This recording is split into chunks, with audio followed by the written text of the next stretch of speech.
Avez-vous des conseils pour bien s'entendre avec son maître d'apprentissage?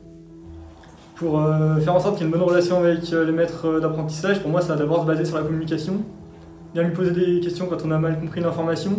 Et puis, de notre côté aussi, ne pas hésiter à lui dire, par exemple, quand on a fini un travail, ou si on a même besoin d'aide pour faire quelque chose, parce qu'on ne peut pas savoir tout faire dès qu'on arrive dans l'entreprise au début. Pour avoir une bonne entente entre le maître d'apprentissage et l'apprenti, il ne faut pas hésiter à poser des questions et à être curieux et à se renseigner même sur ce qu'il fait hors profession. Pour avoir une bonne relation avec son maître d'apprentissage, il faut savoir s'impliquer, être à l'écoute aussi de son maître d'apprentissage, de ce qu'il attend de nous exactement. Pour moi, pour avoir une bonne relation avec son maître d'apprentissage, il faut savoir l'écouter, bien comprendre ses demandes, pas hésiter à reformuler ses demandes pour être sûr d'avoir bien compris, et puis pas hésiter à poser des questions, à faire des points régulièrement avec lui pour savoir au niveau de notre avancée si on fait du bon travail, si on va dans le bon chemin ou pas. Et puis pas hésiter à en apprendre plus sur la personne pour avoir un lien plus amical, plus affectif. Décrivez votre maître d'apprentissage en un mot. Confiance. Écoute. Motivation. Bienveillance. Qu'attendiez-vous de votre maître d'apprentissage?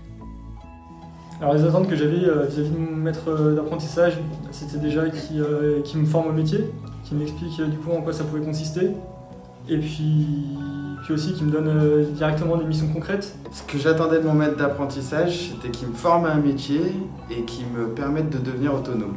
Ce que j'attendais de mon maître de stage, c'était qu'il y ait des missions concrètes et que je puisse par la suite être autonome sans me laisser pour autant dans la nature. J'attendais de mon maître d'apprentissage qu'il soit présent, sans trop l'être, qu'il puisse m'accompagner dans les tâches que j'avais à réaliser et qu'il soit plein de ressources.